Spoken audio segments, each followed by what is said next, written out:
Und alles, was ich dafür verwende, sind zum einen 2 verschiedene Farben Baumwollgarn und meine Häkelnadel. Das hier ist jetzt eine 4 mm Häkelnadel.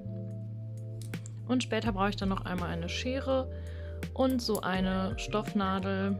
Und die ist recht dick bzw. breit und ist halt am Ende ein bisschen stumpf.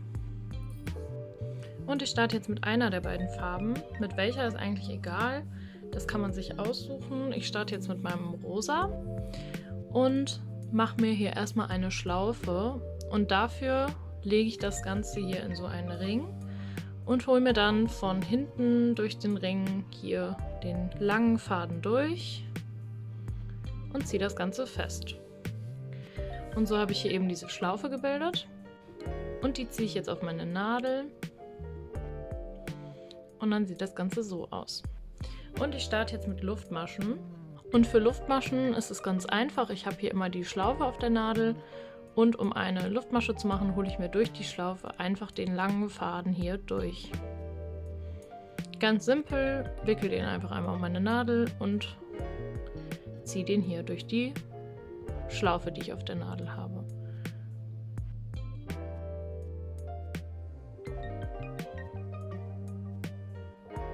Und so entstehen hier eben meine Maschen. Die kann man ganz gut erkennen, die sehen aus wie so Vs. Das heißt, ich habe jetzt hier schon 1, 2, 3, 4, 5 gemacht. Und das mache ich jetzt so lange, bis die Kette, die hier entsteht, einmal unter meiner Brust entlang passt. Das heißt, von der Seite der einen Brust bis ungefähr zur Mitte zwischen den Brüsten. Und bei mir sind das jetzt 35 Luftmaschen. Am besten ist es, wenn man da eine ungerade Zahl hat.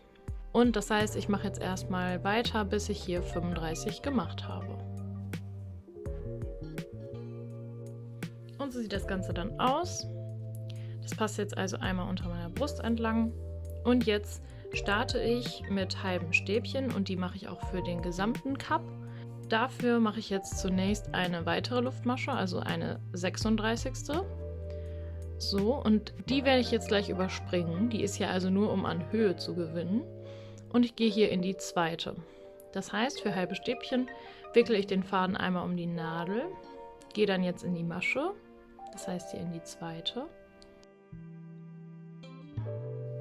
hole den Faden durch, sodass ich 3 Schlaufen auf der Nadel habe und dann hole ich den Faden durch alle 3.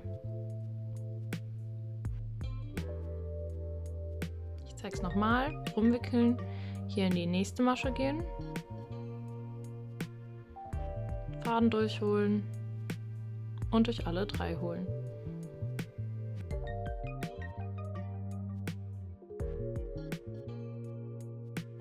Und nach ein paar Maschen sieht das dann so aus. Hier entstehen halt diese halben Stäbchen und das mache ich jetzt einmal komplett für die ganze Reihe entlang. Und hier am Ende der Reihe angekommen, mache ich jetzt den Farbwechsel. Ich möchte das ja gestreift haben, das heißt, ich mache hier immer eine Reihe rosa, eine Reihe weiß, eine Reihe rosa und so weiter. Und für den Farbwechsel mache ich hier in die letzte Masche der Reihe, also hier in die allerletzte, fange ich wieder mal ein halbes Stäbchen an. Ich wickel also drum, mache die Nadel hier in die Masche, hole den Faden durch, sodass ich hier 3 habe. Und jetzt hole ich mir meine zweite Farbe ran und bilde hier so eine Schlaufe, ohne dass ich irgendwie einen Knoten mache oder so. Und nehme das hier einfach so. Und dann hole ich durch die 3 Schlaufen, die ich jetzt hier auf der Nadel habe, den Faden einfach einmal durch. Halte ihn hier also so fest, ziehe den durch, sodass der hier so aussieht. Und jetzt kann ich an dem rosanen ein wenig ziehen, sodass es ein bisschen fester wird. Und auch den weißen kann ich hier ganz stramm ziehen, indem ich hier einfach festhalte und daran ein bisschen ziehe.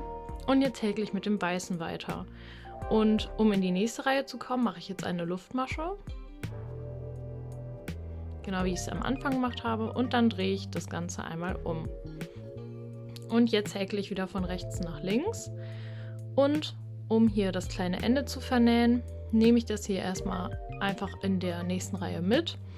Und auch den rosanen Faden werde ich hier mitnehmen, damit ich den nicht bei jedem Farbwechsel wieder neu anfügen muss, sondern ich nehme den hier einfach entlang mit, ohne dass man den sieht, und kann dann hier am Ende ganz einfach die Farbe wieder wechseln. Und was ich jetzt mache, weil ich eben möchte, dass diese Dreiecksform entsteht für den Bikini, ist, dass ich hier die ersten beiden und die letzten beiden Maschen jeweils immer zusammen abmasche. So, der erste Schritt ist, meine beiden Fäden, die ich jetzt hier mitnehmen will, hier drüber zu legen. Das heißt, von oben erkennt man hier die Maschen wieder recht gut und da lege ich das jetzt einfach so drüber. Sowohl den kleinen weißen als auch den rosanen, den ich hier mitnehme. Und mache jetzt meine halben Stäbchen und masche hier 2 zusammen ab. Und wie das geht, ist auch recht einfach. Ich fange hier einfach an, wickel also drum, gehe in die erste Masche, das heißt in die erste rosane. Ich überspringe jetzt also wieder die Luftmasche, die ich gerade gemacht habe. Von oben sieht das dann so aus. Ich gehe hier also durch das V sozusagen durch. Achte darauf, dass meine Fäden hier drüber liegen und hole den Faden durch, sodass ich 3 Schlaufen hier habe. Dann wickel ich nochmal drum und hole den jetzt nicht da durch, sondern gehe jetzt in die zweite Masche, also die nächste hier. Dann achte ich auch hier wieder darauf, dass die Fäden hier drüber liegen, hole den Faden durch und jetzt habe ich 5 Schlaufen hier drauf und jetzt hole ich den Faden einfach durch alle 5. Dann sieht das Ganze so aus. Und dann kann ich jetzt einfach meine halben Stäbchen für die Reihe normal weitermachen, ohne hier irgendwelche zusammenzufügen. Das heißt, ich mache hier einfach meine halben Stäbchen und achte darauf, dass die beiden Fäden hier ganz normal drüber liegen.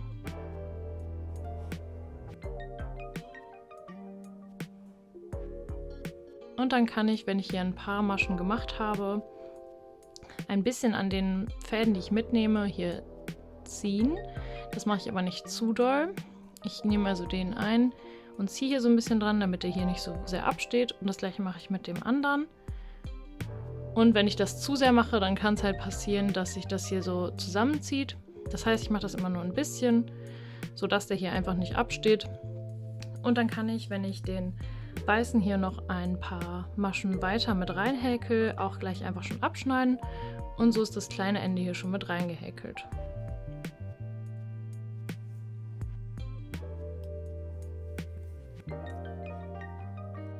Und jetzt häkel ich hier einfach die komplette Reihe einmal entlang, ganz normal halbe Stäbchen, bis ich bei den letzten beiden Maschen ankomme. Und auch die werde ich dann zusammen abmaschen.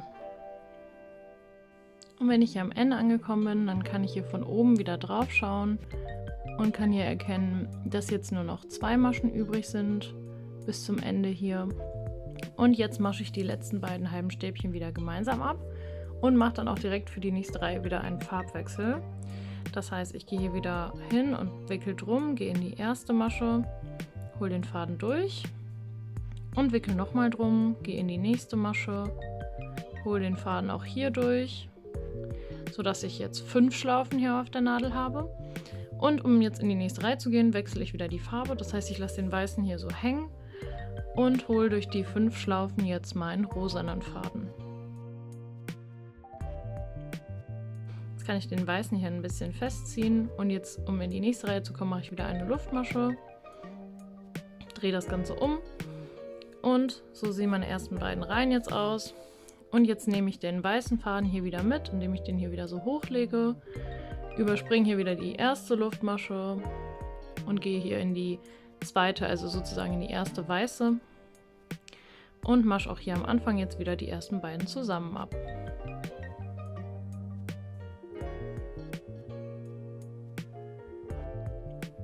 Dann kann ich an dem weißen wieder ein bisschen ziehen, sodass der hier straff ist. Und dann mache ich das jetzt wieder so entlang und am Ende und am Anfang jeder Reihe achte ich darauf, dass ich 2 zusammen abmasche. Und wer sich nicht gut merken kann, wo hier am Ende die letzten beiden sind, für den habe ich jetzt noch einen kleinen Trick. Das heißt, ich habe jetzt hier gerade meine 2 ersten halben Stäbchen zusammen abgemascht. Das heißt, jetzt habe ich hier eine Masche schon gemacht und jetzt mache ich hier noch mein erstes ganz normales halbes Stäbchen für die Reihe. Und jetzt kann ich hier sehen, dass das die ersten beiden Maschen der Reihe sind. Das heißt, es werden am Ende eben auch die letzten beiden, in die ich dann zusammen die 2 halben Stäbchen abmasche. Und hier kann ich jetzt ganz einfach einen kleinen Maschenmarkierer einsetzen. Dafür nehme ich einfach einen Faden, am besten einen andersfarbigen. Ich könnte jetzt hier also einen weißen nehmen oder ich habe jetzt hier noch diesen übrig. Und den nehme ich jetzt einfach, ziehe das hier kurz so ein bisschen weit, damit mir das nicht aufgeht. Und gehe hier in die Masche, die ich gerade gemacht habe. Und hole mir den hier durch.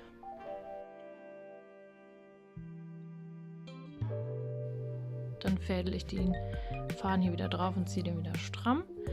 Und jetzt kann ich meine Reihe ganz normal weitermachen. Mache hier also halbe Stäbchen bis zum Ende. Und wenn ich dann wieder gleich von der anderen Seite komme und hier ankomme, dann sehe ich jetzt hier den Faden und der ist hier in meiner vorletzten Masche fest, sodass ich immer erkennen kann, welche die letzten beiden sind, die ich hier zusammen abmaschen muss. Und ein paar Reihen später sieht das dann so aus. Das heißt, durch das zusammen Abmaschen jeweils am Anfang und am Ende entsteht dann hier diese Form. Und das mache ich so lange, bis ich an der Spitze angekommen bin. Und da zeige ich dann, wie man weiter häkelt. Und wenn ich hier so weit bin, dass ich hier jetzt den letzten Farbwechsel habe, dann gehe ich hier in die nächste Reihe mit der weißen Farbe und mache hier wieder eine Luftmasche. Und wie man sieht, sind jetzt hier nur noch 3 Maschen. Und ich masche die jetzt einfach alle 3 gemeinsam ab, um hier die Spitze zu machen.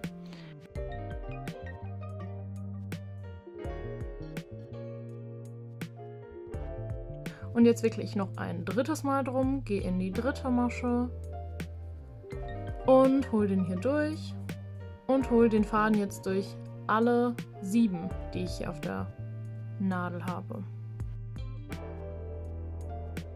Jetzt kann ich den rosanen noch mal ein bisschen stramm ziehen.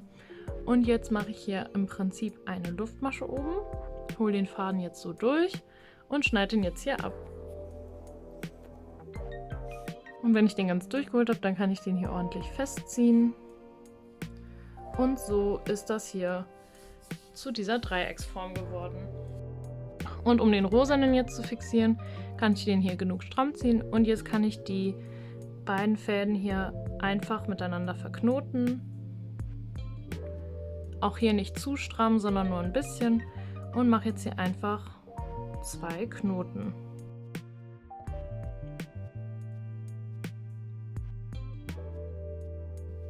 Und ich kann hier jetzt optional noch so eine Umrandung machen, wie ich das jetzt hier mit dem Weiß gemacht habe. Und wie man das macht, zeige ich jetzt auch noch. Und dafür hole ich mir einfach meinen weißen Faden hier wieder und gehe jetzt in eine der beiden Ecken hier unten, wo ich angefangen habe, und gehe hier einfach in der Seite, in eine der Schlaufen, wo ich hier reingehen kann, rein. Hole mir den weißen Faden hier durch. Und zwar komplett, sodass der hier so ist. Und jetzt kann ich hier einfach einen Knoten machen, um den zu fixieren. Ich mache hier also einen ganz simplen Knoten. Und den Rand mache ich jetzt mit festen Maschen. Und die sind ganz simpel. Ich gehe hier also in die Stelle, wo ich den gerade reingeknotet habe. Und hole mir den hier so durch, sodass ich hier diese Schlaufe habe.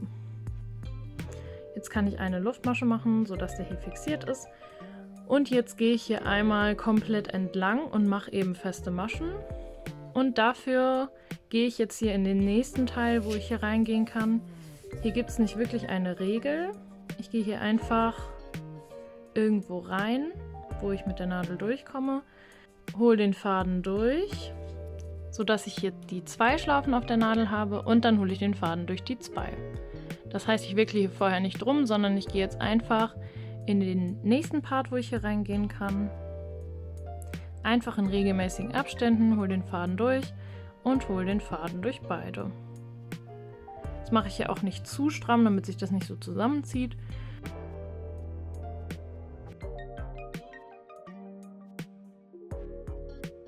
Und Und wenn man das ein paar Mal gemacht hat, dann sieht man, dass hier schon dieser Rand entsteht. Und dann gehe ich hier einfach einmal komplett entlang.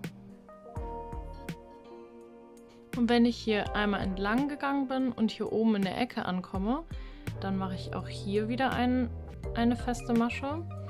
Und um jetzt hier nicht das so zu häkeln, dass sich das später verzieht und hier einfach weiter reinzugehen, mache ich eine Luftmasche und gehe dann hier in die nächste Stelle, wo ich reinkomme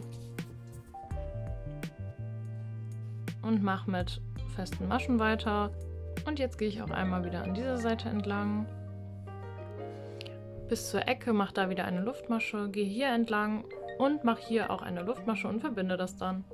Und hier in der letzten Ecke angekommen, mache ich auch hier eine feste Masche, dann eine Luftmasche, um an die nächste Seite zu kommen. Mache hier noch eine feste Masche in diese Reihe und gehe jetzt mit meiner Nadel in die erste feste Masche, die ich hier am Anfang gemacht habe, rein. Das heißt, hier muss ich ein bisschen friemeln. Dann hole ich den Faden einmal durch die Masche, wo ich hier gerade durch bin, und hole die dann durch meine Schlaufe, die ich auf der Nadel habe. Das nennt man Kettmasche. So, dann habe ich das verbunden und jetzt mache ich im Prinzip wieder eine Luftmasche und ziehe den Faden durch und schneide den ab. Und jetzt kann ich den ganz durchziehen und kann das ordentlich festziehen. Und so habe ich hier ganz einfach einen Rand angefügt und das Ganze mache ich jetzt noch ein zweites Mal und dann habe ich die Cups auch schon fertig. Und wenn ich das zweimal gemacht habe, dann sollte das Ganze so aussehen. Und wenn man die einfach so nah beieinander haben möchte und mache hier eine Schlaufe, wie ich das ganz am Anfang gemacht habe.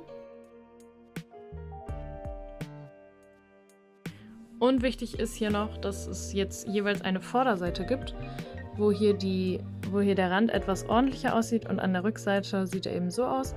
Das heißt, ich achte jetzt darauf, dass ich mich hier an der Vorderseite befinde und gehe hier durch die Masche, die ganz in der Ecke ist. Da sollte eben die Luftmasche sein. Gehe hier rein, hole die Schlaufe hier auf meine Nadel und ziehe die so ein bisschen fest. Nicht zu sehr. So sollte das ungefähr aussehen. Und dann hole ich die Schlaufe hier so durch und mache jetzt hier eine Luftmasche. Und jetzt habe ich das hier dran fixiert. Der kleine Faden hängt hier wieder einfach so. So. Und dann gehe ich hier direkt in die andere rein.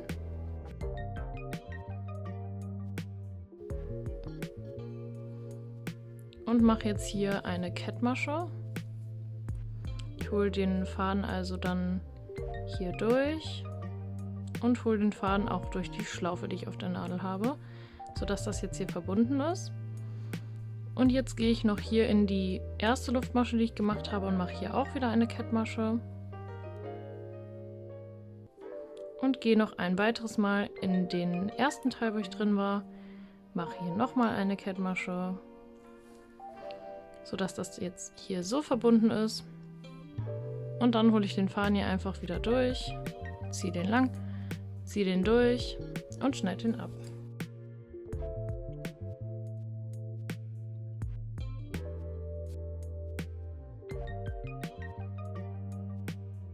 Jetzt geht es daran, dass ich hier noch meine Träger dran mache.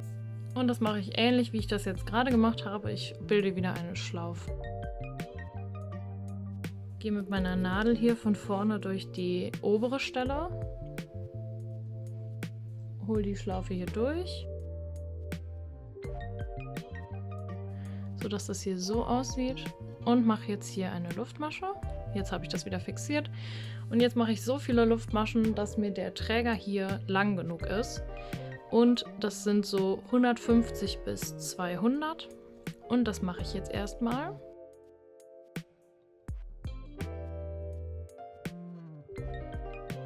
Und wenn ich 150 gemacht habe, dann sieht das jetzt hier so aus.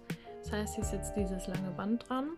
Und entweder man lässt das jetzt so, dann ist es recht dünn und wenn einem das so reicht, dann kann man das eben so lassen. Oder man geht jetzt komplett einmal zurück entlang und macht hier, genau wie bei dem Band, was ich hier gerade in der Mitte gemacht habe, einfach Kettmaschen.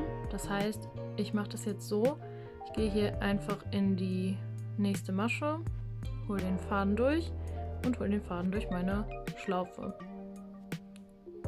Nächste Masche rein, Faden durch meine Schlaufe. Und mache das dann einmal komplett wieder entlang, bis ich wieder beim Cup ankomme unten. Und da befestige ich das dann und so habe ich den einfach so ein bisschen dicker und stabiler gemacht. Und hier wieder am Träger angekommen, mache ich bis zur letzten Luftmasche, die ich hier gemacht habe, jeweils noch eine Kettmasche. Und dann gehe ich hier einfach wieder in meinen Cup rein, mache auch hier eine Kettmasche durch den Cup durch,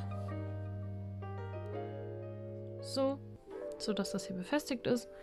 Und dann hole ich den Faden durch meine Schlaufe, ziehe den fest und schneide den. Und jetzt kann ich den ordentlich wieder stramm ziehen. Und so habe ich meinen ersten Träger hier befestigt. Und das mache ich jetzt auch für die andere Seite.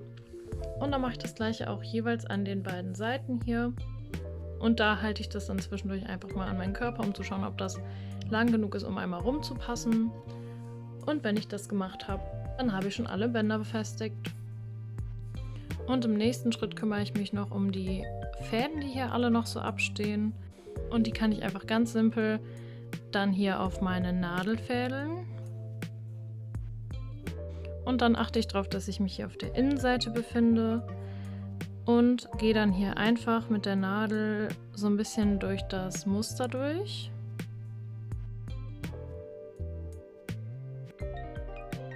Und webe den hier sozusagen so ein bisschen rein. Ziehe den dann durch. Und gehe nochmal in die andere Richtung auf der Innenseite.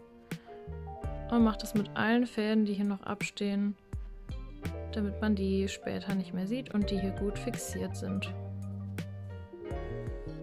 Und dann, wenn ich das in 2 oder 3 Richtungen gemacht habe, dann kann ich den Faden hier einfach abschneiden.